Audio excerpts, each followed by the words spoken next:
சரவண பவ. அன்பர்கள் அனைவருக்கும் வணக்கம். நான் ஆர்த்தி சொர்ணலட்சுமி பேசுகிறேன். இந்த பதிவு சித்திரை மாதம் நடைபெறவிருக்கும் பொதுவான பலனை ராசி பலனாக காணவிருக்கிறோம். பலனாக திருச்செந்தூரில் வீற்றிருக்கும் முருகப்பெருமானின் பொற்பாத கமலங்களையும் என் அன்னை வாராயின் தாழ் படிந்தும் என் குருநாதரை வணங்கியும் 12 ராசிக்கும் இந்த தமிழ் மாதத்தில் தமிழ் வருடத்தின் முதல் மாதமான சித்திரை திருநாள், சித்திரை பிறப்பு, இது அவள் ஒரு அற்புதமான ஆரம்பம் அப்படின்னு சொல்லலாம். இந்த மேஷத்தில் சூரியன் பிரவேசிப்பதையே நாம் சித்திரை மாதம் என்கிறோம். மீனத்திலிருந்து மேஷத்திற்கு பேச்சு ஆவார். காலச்சக்கரத்தின் முதல் பாவம் ஆக்டிவேட் ஆகிடும். இந்த மாதம் காணப்படக்கூடிய கிரகங்கள் பார்த்திங்கன்னா, மேஷத்தில் சூரியன் குரு, கன்னியில் கேது பகவான், கும்பத்தில் சனி செவ்வாய், மீனத்தில் புதன் சுக்கிரன் ராகு. இந்த மாதம் சந்திரன் மிதுனத்தில் உதயமாகிறார். இந்த மாதம் பார்த்திங்கன்னா நமக்கு சித்திரை 10, ஏப்ரல் 23 செவ்வாய் மீனத்திற்கு பயிற்சி ஆவார். அங்கே இருக்கக்கூடிய உச்சமான சுத்திரன் நம்மளுக்கு என்ன பண்ணுவார், சித்திரை 11 அவர் மேஷத்திற்கு, ஏப்ரல் 24 மேஷத்திற்கு சென்று அடைவார். இந்த காலகட்டம் சித்திரை 18 அந்த காலகட்டம் தான் முத்தான பயிற்சி, குரு பகவானின் பயிற்சி. மேஷத்தில் இருக்கக்கூடிய ஜென்ம குருவாக இருக்கக்கூடிய குரு பகவான் 2ஆம் இடத்தை சென்று அடைகிறார். ரிஷபத்திற்கு, காலச்சக்கரத்தின் 2ஆம் வீடான ரிஷபத்திற்கு சென்று அடைகிறார். இந்த மாதம் சித்திரை 27 மே 10 நமக்கு புதன் மேஷத்தை சென்று அடைகிறார். இந்த கோள்களின் கோச்சார நகர்வால் 12 ராசிகளும் சந்திக்கவிருக்கும் சிறப்பான நிகழ்வுகளையும் எந்த காலகட்டங்களில் ரொம்ப அவாராக இருக்கணும் என்பதையும் நம்ம தெளிவாக காணவிருக்கிறோம். அன்பர்கள் பதிவினை முழுமையாக கேளுங்க. மேலும் இந்த சித்திரை 12 நமக்கு புதனும் வக்ர நிவர்த்தி அடைஞ்சிடுறார். இந்த செயல்பாடுகளால் நம்ம என்ன மாதிரியான பலாபலன்களை எதிர்கொள்ளப் போகிறோம் என்பதை அருமையாக காணலாம். இது சொல்லியிருக்கின்ற இறை வழிபாடு, சாத்விக பரிகாரங்கள் அனைத்தையும் பின்பற்றி உங்கள் வாழ்வை வளமாக்கி கொள்ளலாம். பதிவின் இறுதியில் இந்த மாதம் 5ஆம் பாவம் எனும் பூர்வ புண்ணிய பாவத்தை சிறப்பாக ஆக்டிவேட் செய்து நம் வாழ்வில் பொருளாதார முன்னேற்றத்தை எப்படி விரைவாக பெற்றுக்கொள்ளலாம், ஒரு நிலையான பொருளாதாரத்தை பெறலாம் என்பதெல்லாம் பற்றி ஒரு தெளிவான விளக்கம் கொடுக்கப்பட்டிருக்குது. அன்பர்கள் பதிவினை முழுமையாக கேட்க வேண்டியது தான் தாங்கள் செய்ய வேண்டியது. கடகராசி கடக லக்னத்திற்கான பலன்களை காணவிருக்கிறோம். இந்த சித்திரை மாதம் எப்படிப்பட்ட சிறப்பான பலன்களை அளிக்கவிருக்கு அப்படின்னு பார்க்கும்போது ரொம்ப அருமையான மாதம். கடகராசியை பொறுத்த வரைக்கும் அஷ்டம சனியில் அகப்பட்டு கொண்டிருப்பவர்களுக்கு ஒரு சிறப்பான நேரம் அப்படின்னு சொல்லலாம். இந்த மாதம் உங்களுக்கு பெரிய ஒரு இறைவனுடைய அனுகிரகம் கிடைக்க போகுது அப்படின்னு சொன்னால் அது மிகையே கிடையாது. குருவின் பூரண சுபரான குரு உங்களை பொறுத்த வரைக்கும் 6, 9க்குரியவர் அருமையாக பயிற்சியாகி குருவுக்கே சிறப்பான எண்கள் 5, 9, 11 தான். அந்த 11 என்ற லாபஸ்தானத்துக்கு வராது. 11க்கு எந்த கிரகம் வந்தாலுமே லாபத்தை கொடுக்கும். உங்களை பொறுத்த வரைக்கும் ருணரோக சத்துஸ்தானாதிபதி பாக்கியாதிபதி லாபத்துக்கு வராரு. அப்போ இப்போ எப்படி இருக்கும், அருமையாக இருக்கும் அப்படின்னு சொல்லலாம். நீங்கள் அருமையாக இருக்குன்றீங்கம்மா, எதையும் நான் அருமைன்ற வார்த்தையே எங்களுக்கு பார்த்ததே இல்லை அப்படின்னு சொல்கிறவங்களுக்குலாம் நன்மைகள் நடைபெறக்கூடிய காலம். நம்பிக்கையை விதையுங்கள். நீங்கள் என்ன நினைக்கிறீங்களோ அதுவாக மாறுவீர்கள் அப்படின்னு சொல்லியாச்சு. கடகராசியை பொறுத்த வரைக்கும் இங்கே இருக்கக்கூடிய நட்சத்திரம் என்னென்னு பார்த்தீங்கன்னா, 4ஆம் இடம், காலச்சக்கரத்தின் 4ஆம் இடம். இது இங்கே இருக்கக்கூடிய நட்சத்திரங்கள் நமக்கு புனர்பூசம் 4, பூசம் 4, ஆயில்யம் 4. கடகராசி அப்படின்னா நிறைய பாசத்தை வச்சிடும். அந்த பாசத்தை திருப்பி எதிர்பார்க்கும். தாயன்பு கொண்டது, தன்னலம் கொண்ட ராசின்னா தான் குடும்பத்தை முதல் பார்த்துட்டு தான் அடுத்தவங்களுக்கு உதவி பண்ணும். அதாவது இதில் இருக்கக்கூடிய ஆயிலையும் ரொம்ப அந்த மாதிரி குணம் கொண்டது அப்படின்னு சொல்லலாம். அதனால் பெண்கள் ரொம்ப அதிகபட்சமாக அவங்க குழந்தைங்கன்னா ஃபஸ்ட்டு ப்ரியாரிட்டி. இந்த காலகட்டம் பூசமும் ஆயிலியமும் கொஞ்சம் அப்படியே டிப்ரெஷன் எல்லைக்கே போயிடுவாங்க. ஆனால் குருவுடைய நட்சத்திரம் சரி என்னதான் இருந்தாலும் நம்ம அதை ஃபேஸ் பண்ணி தானே ஆகணுன்ற ஒரு தன்னம்பிக்கையில் இருப்பாங்க. சரி 3 நட்சத்திரமும் உள்ளடக்கியது தானே, சரி எப்படி நீங்கள் வந்துடலாம், பெரிய ஒன்றும் மனசோர்வெல்லாம் அடைய வேண்டாம். நான் ஏற்கனவே சொல்லுவேன், உங்களுக்கு பொறுத்த வரைக்கும் 8இல் சனி செவ்வாய் இருந்தாலும் கூட உங்களுக்கு நீங்கள் இந்த காலகட்டம் ரொம்ப சிறப்பாக கடந்து வரக்கூடிய காலகட்டம் அப்படின்னு சொல்லியாச்சு. அருமையாக கடந்து வந்துடுவீங்க. வேலை பலு இருக்கும், வேலைக்காக ஒரு அலைச்சல் திரிச்சல் இதெல்லாம் இருந்தாலும் கூட நம்ம அதனால் ஒரு பெரிய பெனிஃபிட் அடையக்கூடிய காலம் அப்படின்னு சொல்லலாம். கோபத்தில் வேலையை விட்டுட்டு வந்துட்டேன் செஞ்சுட்டேன் அப்படின்லாம் சொல்லவே கூடாது. இந்த காலகட்டம் ஜீவனை எல்லாத்தையும் பழைக்க முடியாது. வேலையெல்லாம் விட்டால் வேலையை ஏதாவது புது வேலைக்கு கையில் அப்பாயின்மெண்ட் ஆர்டர் வாங்கி கொண்டு தான் நம்ம வேலையவே விடணும் அப்படின்னு சொல்லலாம். வெளிநாட்டு வேலைவாய்ப்பு, அதற்கான பாஸ்போர்ட் விசாவில் இருக்க சிக்கல்கள்லாம் நீங்கி இந்த காலகட்டம் அருமையாக கைக்கு கிடைக்கப்பெறும்னா. தன லாபம் உண்டு. 2ஆம் அதிபதி 10ல் போய் உச்சமாயிட்டார். கஷ்டப்பட்டு வேலை இருந்தாலும் கூட, அலைச்சல் திருச்சல் இருந்தாலும் கூட அதுக்கெல்லாம் சேர்த்து தன வருவாய் வரும். பட்ட கஷ்டத்துக்கு பலன் இருக்குது. சும்மா கஷ்டப்பட்டு வர்றதுக்கும் கஷ்டப்பட்டால் கூட அது டபுள் மடங்கு பலன் அடைஞ்சால் அப்பொழுது நமக்கு மனமகிழ்வு தானே. இந்த காலகட்டம் அஷ்டம சனி அந்நிய தேசத்தில் புகழ் பெறுவான். தாராளமாக கிளம்பிடுங்க. குடும்பத்தை விட்டு போனால், பொன்னாடி பிள்ளைங்களை விட்டு போனோம்னா நினைக்காதீங்க. கிட்டே இருந்தால் தான் முட்டைப்பகை. தொலைவுக்கு செல்லும்பொழுது நம்ம குடும்ப வசதி வாய்ப்புகளை ஒரு படி நம்ம உயர்த்தி கொள்ளலாம். இந்த காலகட்டம் உங்களை பொறுத்த வரைக்கும் ஒரு நிரந்தர சொத்து, தொழிலுக்கான ஒரு இடம், சொந்தமாக ஒரு இடம் வாங்கிறது, அதே போல் வசதி வாய்ப்புகளை பெருக்கிக் கொள்வது, இதெல்லாமே ரொம்ப அருமையாகவே இருக்குது. இந்த காலகட்டம் தசாபதி சிறப்புலன்னா உடல் ஆரோக்கியத்தில் மட்டும் கொஞ்சம் கூடுதல் கவனம் எடுத்துக்கணும். தந்தை வழி ஆதாயம், தந்தையால் ஒரு அனுகூலம், தந்தை தொழில் செய்பவர்களுக்கு ரொம்ப அருமையான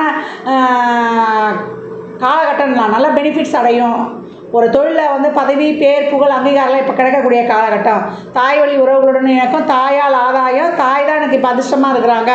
அவங்க தான் எனக்கு எல்லாம் இப்போ பார்த்துக்கிறாங்க. எங்கள் அம்மா தான் என் வாழ்க்கையே உயர்த்தியது அப்படின்னு சொல்லி பெருமைப்படக்கூடிய அளவுக்கு தாய் வழி வருகிறதுனால் நல்ல ஆதாயங்களை நம்ம இப்போ பெறக்கூடிய காலம். அதே போல் ஒரு பிரயாணத்தால் ஒரு லாபம், வண்டி வாகனங்கள், ஒரு பிராண்டட் காரு, ஒரு நிரந்தர சொத்து, இல்லை ஒரு வீடு கட்டி பாதியில் நின்னா அதுக்கு ஒரு லோன் கிடச்சி நல்ல ஒரு வீடு வாய்ப்பை பெருக்கிக் கொள்வது, நல்ல சுப நிகழ்வுகள் இருந்த தடையெல்லாம் நீங்குவது, திருமணம் சார்ந்த விஷயங்கள் இழுபறியாக இருந்ததெல்லாம் இந்த காலகட்டம் திருமண பாக்கியம் கிடைப்பது. இது வரைக்கும் கல்யாணமாக ஆகி புருஷன் முன்னாடி பிரச்சனை இருந்தோம், நாங்கள் இப்போ எங்கள் பிரச்சனை கிடையாது, குடும்ப உறவுகளால் பிரச்சனை பிரிஞ்சிருந்தவங்களாம் இப்போ சூழ்நிலையை உணர்ந்து அறிந்து ஒன்றிணைவது, 2வது திருமணம் சிறப்பாக நடைபெறுவது, காதல் இனித்து கற்கண்டாய் தித்தித்து இறைவனுடைய பெருங்கருணையான பெற்றோருடைய சம்மதம் கிடைத்து இன மதம் தொழில் மொழி தாண்டி காதல் ஒன்றிணைவதுன்னு சொல்லலாம். தொழிலில் இது வரைக்கும் நிறைய பிரச்சனை, வேலைக்கு ஏண்டா போகிறோன்னு இருந்தவங்களாம் இந்த காலகட்டம் தொழில் நல்ல மேன்மை வரும்.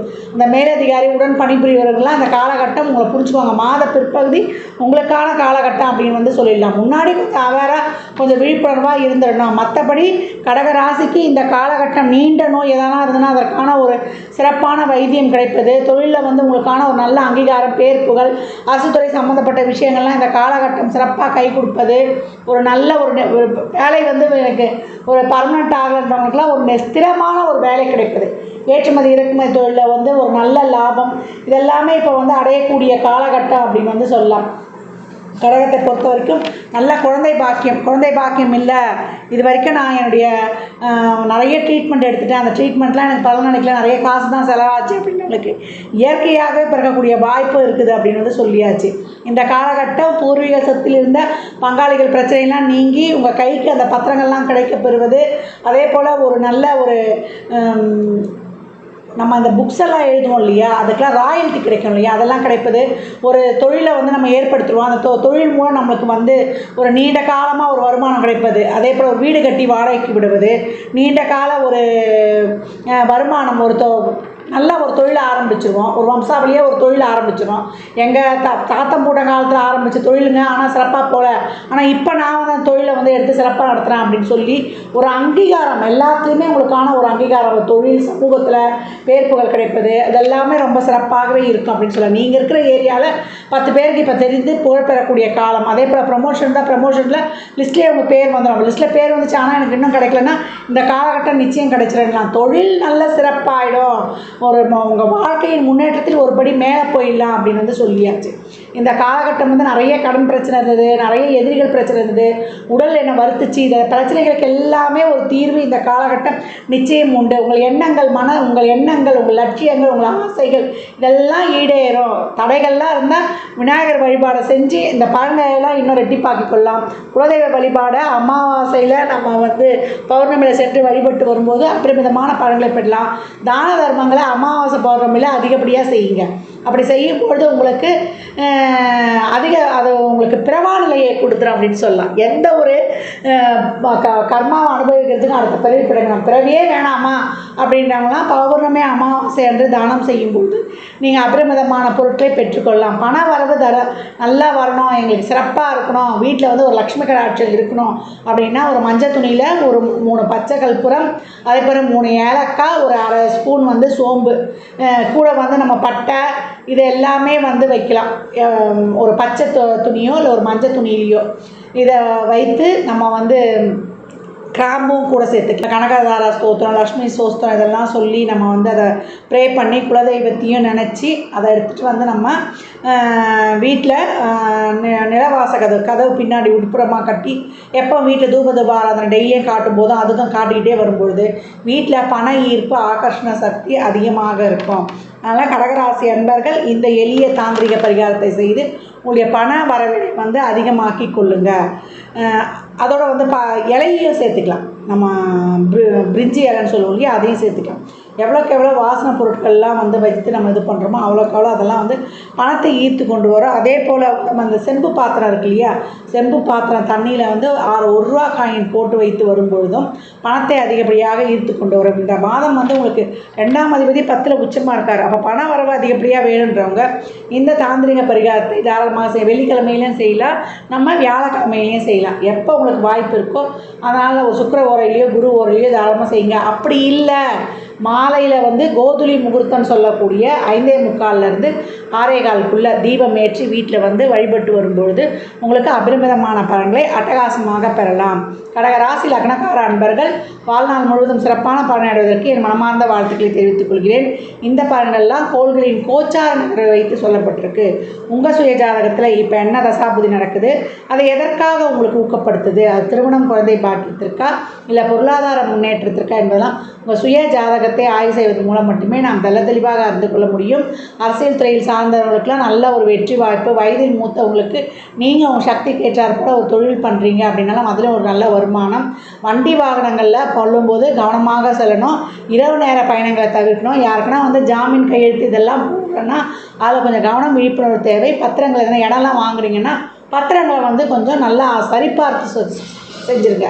மற்றபடி அனைத்து விஷயங்கள்லேயும் பொறுமை நிதானம் கவனத்துடன் கையாளும் பொழுது இந்த மாதம் வந்து இன்னும் அதிகப்படியான பலன்களை வந்து அட்டகாசமாக பெறலாம்.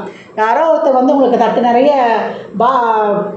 நீங்கள் நல்லது தான் உங்களுக்கு பாக்கியத்தை வச்சு உங்களுக்கு கொடுக்க காத்து கொண்டிருக்கிற காலகட்டம் இந்த மாதம் அப்படின்னு வந்து சொல்லலாம்.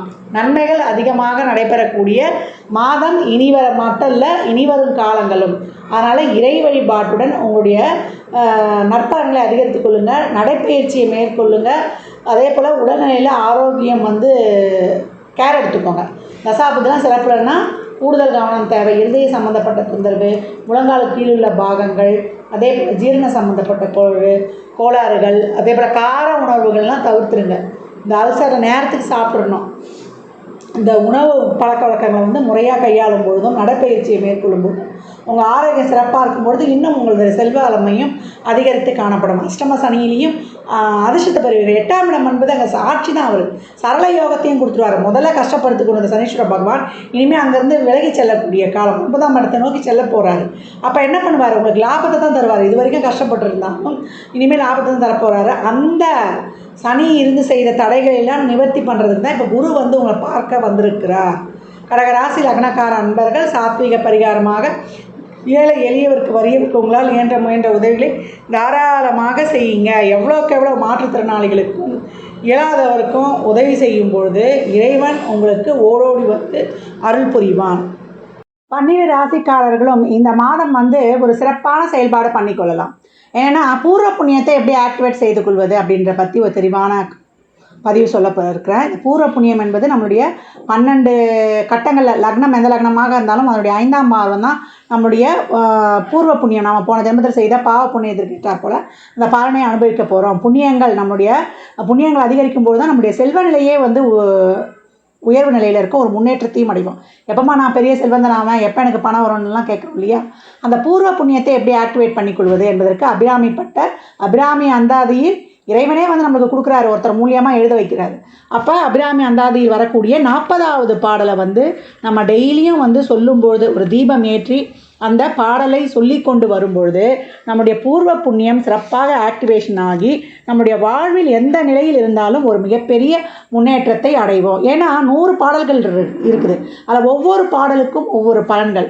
அதில் வானுதல் கண்ணியை விண்ணவர் யாவரும் வந்திரஞ்சி பேணுதற்கு எண்ணிய எம்பெரு மாட்டியை பேதை நெஞ்சில் காணுதற்கு அந்நியவள் அல்லாத கண்ணியை காணும் அன்பு பூணுதற்கு எண்ணிய எண்ணம் அன்றே முன்செய் புண்ணியமே. அதனால் போன ஜென்மத்தில் செய்த புண்ணியத்திற்கு ஏற்றாற் போல் உங்களுடைய வாழ்வின் தரம் இருக்கும். ஏன்னா 5ஆம் பாவம் எப்படி இருக்குது, 5ஆம் பாவத்தில் எந்த கிரகங்கள் இருக்குது, 5ஆம் பாவத்தோட எந்த கிரகங்கள் தொடர்பு கொள்ளுது, 5ஆம் பாவாதிபதி நிலை என்ன, இதெல்லாம் வச்சு தான் ஒருத்தருடைய பூர்வ புண்ணியத்தை வந்து அளவீடு செய்ய போகிறோம். அந்த பூர்வ புண்ணியத்தை நம்ம சிறப்பாக்கி கொள்வதற்கு நம்ம இந்த அபிராமி அந்தாதியில் வரக்கூடிய 40வது பாடலை தொடர்ந்து ஒரு 48 நாட்கள் இல்லை 90 நாட்கள் நீங்கள் வந்து சொல்லி கொண்டு வரும்பொழுது உங்கள் வாழ்வில் மிகப்பெரிய முன்னேற்றத்தை அடையலாம். இதை நீங்கள் வந்து கண்கூடாகவே பார்க்கலாம். நம்பிக்கையோடு செய்யணும் ஒவ்வொரு இறை வழிபாட்டையும். அப்போ வந்து உங்களுக்கு அபரிமிதமான பலன்கள் நடைபெறும். அதுக்கப்புறம் இந்த மாதம் வந்து இருக்கக்கூடிய சிறப்பான வழிபாடுகள் வந்து நிறைய இருக்குது. இந்த மாதம் சித்திரை 14 தான் நமக்கு சித்திரை 1 தான் நம்முடைய மாத பிறப்பு. அன்றைய தினம் வந்து பெரியவர்கிட்ட நமஸ்காரம் வாங்கிக்கிறது, இந்த மங்கள பொருட்களை காணுதல். முதல் நாளே வந்து நம்ம தட்டில் வெற்றிலை பாக்கு பழம், அதே போல் பச்சை நிறத்தில் உள்ளக்கூடிய பழம், மஞ்சள் நிறத்தில் இருக்கக்கூடிய பழம், சிவப்பு நிறத்தில் இருக்கக்கூடிய பழம், காயின்ஸு, மஞ்சள், குங்குமம், நம்ம வீட்டில் இருக்கிற தங்க காயின்ஸில் தங்க நகைகள், நாணயங்கள், நோட்டு, இதெல்லா மங்கள பொருட்களையும் வைத்து அது முன்னாடி ஒரு கண்ணாடியும் வச்சு விழித்தெழும்போது அந்த கண்ணாடி வழியாக அந்த பொருட்கள் எல்லாம் பார்க்கும்பொழுது இந்த மங்கள பொருட்களை எப்படி காணும்பொழுது நம்ம மனசில் ஒரு மகிழ்வு உண்டாகுதோ அந்த வருடம் முழுவதுமே நம்மளுக்கு சுபிட்சமாக இருக்கும் என்பது பொருள். அதே போல் ஸ்ரீராம நவமி வந்து சித்திரை 17/4/2024 அன்று புதன்கிழமை அன்று வருது. அன்றைய தினம் வந்து ஸ்ரீராம ஜெயராம ஜெய ஜெய ராம என்று 108 முறை ஜபம் செய்யணும். இல்லை ஒரு நோட்டில் கூட எழுதி ராமரை வழிபடும் பொழுது பித்ரு சாபம்லாம் போயிடுமா. பித்ரு சாபம் இருக்குது. இந்த சூரியன் வந்து ராகுக்கேதுக்களோடு சம்மந்தப்படும் போது பித்ரு சாபம், உங்கள் வாழ்க்கையில் முன்னேற்றம் கிடையாது, உங்களுக்கு உடல் உபாதை, உங்களுக்கு ஒரு சுப நிகழ்ச்சிகள் நடக்கலன்றல அதுவும் வந்து உங்களுக்கு சிறப்பாக ஆக்டிவேஷன் ஆகிடுன்றாங்க. அதே போல் இந்த மாதம் வந்து அட்சய திருதியை சித்திரை 27/10/5/2024 அன்றைய தினம் வந்து வெள்ளிக்கிழமையே வருது. அன்றைக்கி வந்து நீர் மோர் இதெல்லாம் வந்து விசிறி இதெல்லாம் வந்து எவ்வளோக்கு எவ்வளோ தானம் செய்கிறீர்களோ அவ்வளோக்கு அவ்வளோ உங்கள் புண்ணியங்கள் ஏறும். நம்ம வந்து தங்கம் வாங்கக்கூடாது. தங்கம் வந்து நம்ம கையில் காசு இருந்தால் வாங்கிக்கலாம், கடன் வாங்கிலாம் வாங்கக்கூடாது. எவ்வளோக்கு எவ்வளோ பருகுவதற்கு நீர் மோர் பானக்கம் இதெல்லாம் தாராளமாக தரலாம். நிறைய இல்லாதவங்களுக்கு எது வேணாலுமே நம்ம செருப்பு கூட பெட்ஷீட்னு வாங்கி தரலாம். அதே போல் வாயில்லா ஜீவனங்களுக்கும் நம்ம வந்து உணவு நீர்லாம் வைத்து கொண்டு வரும்பொழுது அதிகப்படியான பலன்களை பெறலாம். நிறைய தயிர் சாதம் கொடுங்க, சாம்பார் சாதம் கொடுங்க. எவ்வளோக்கு எவ்வளோ வெள்ளை நிற பொருட்கள் கோயிலுக்கு அரிசி அன்னதானம் வாங்கி கொடுக்கலாம். இல்லை நிறைய பேருக்கு வந்து வஸ்திரதானம் வாங்கி கொடுக்கலாம். செய்யும்பொழுது உங்கள் வாழ்க்கையில் வந்து மிகப்பெரிய வளர்ச்சி வந்து அடுத்த வருடத்திற்குள்ளே இருக்குன்னா அது மிகையே கிடையாது. பசிக்கிற குழந்தைகளுக்கு தெருவோரர்களுக்கு பால் வாங்கி கொடுக்கலாம். நிறைய கோயில்களில் வந்து அபிஷேகம் பண்ணுறதுக்கு முருகனுக்கு வந்து எவ்வளோக்கு எவ்வளோ குளிர்விக்க அபிஷேகத்துக்கு பால் வாங்கி கொடுக்குறீங்களோ அவ்வளவும் வந்து அவங்க மனமும் குளிர்ற மாதிரி நடைபெறுகிறோம். எனக்கு வந்து ஆன்மீகத்திலலாம் நாட்டம் இல்லைன்றவங்க ஏழை குழந்தைகளுக்கு செய்யுங்க. நோட் புக்கு பேனா பென்சில் எல்லாம் வாங்கி கொடுக்கலாம். நம்ம சித்ரா பௌர்ணமி வந்து என்னைக்கு வருதுன்னா இந்த மாதம் வந்து சித்ரா பௌர்ணமி 23/4/2024 அன்று செவ்வாய்க்கிழமை அன்று சித்ரா பௌர்ணமி வருது. அன்றைய தினம் வந்து நிறைய நோட் புக் பென்சில்லாம் வாங்கி வச்சு ஏழை குழந்தைகளுக்கு கொடுப்பது, இல்லை ஏழை குழந்தை படிப்பதற்கு ஃபீஸ் கட்டுவது, அவங்களுக்கு சீருடை வாங்கி கொடுப்பது கூட நமக்கு செல்வ செழிப்பை அதிகரிக்க செய்யும். அதனால் அன்பர்கள் அவங்களால இயன்ற அனைத்து விதமான தர்ம காரியங்களையும் இறை வழிபாடுகளையும் அன்னதானத்தையும் பின்பற்றி உங்கள் வாழ்வை வளமாக்கி கொள்ளுங்கள். ஜாதகம் பார்க்க விரும்பும் நண்பர்கள் இந்த எண்ணிற்கு ஒரு மெசேஜ் செய்யுங்க. தங்களுக்கான விவரங்கள் அளிக்கப்படும். அப்பாயின்மெண்ட் பெற்றுக்கொள்ளலாம். ஜாதகம் சிறந்த முறையில் பார்த்து கணித்து தரப்படும். வாஸ்து பார்த்து தரப்படும். வாஸ்துப்படி வீடு கட்ட பிளான்கள் போட்டு தரப்படும். எண்ணியல் படி பெயர் வைத்து தரப்படும். எண்ணியல் படி தொழிற்சாலைகளுக்கு பெயர் வைத்து உங்கள் வாழ்வை வளமாக்கிக் கொள்ளலாம். சுபமுகூர்த்த நாட்கள் குறித்து தரப்படும். அவரவர் சேவைக்குண்டான கட்டணத்தை செலுத்தி சிறப்பான சேவைகளை பெற்று வாழ்வை வளமாக்கிக் கொள்ளலாம். மற்றும் ஒரு சிறப்பான பதிவில் சந்திக்கும் வரை தங்களிடமிருந்து விடைபெற்றுக் கொள்வது ஆதித்ய சொர்ணலட்சுமி. வாழ்க வளமுடன். நற்பவி நற்செய்தி இறையருளால் அனைத்தும் நிறைவாகட்டும்.